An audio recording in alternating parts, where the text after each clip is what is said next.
अगर आप भी चाहते हैं गंगा स्टूडियो का ऑडियो वीडियो सबसे पहले आप तक पहुंचे तो हमारे चैनल को सब्सक्राइब जरूर करें और साथ में बेल आइकन को दबाना ना भूलें।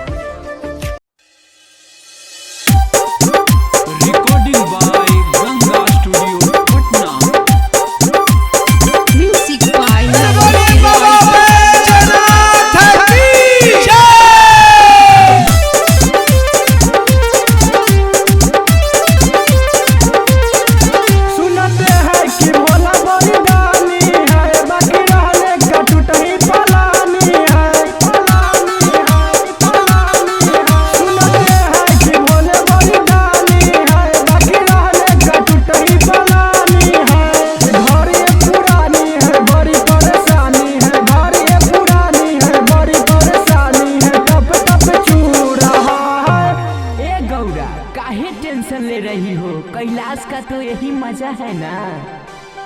सबन में पानी हो रहा है कि दोनों लड़का रो रहा है। सबन में पानी हो रहा है कि दोनों लड़का रो रहा है।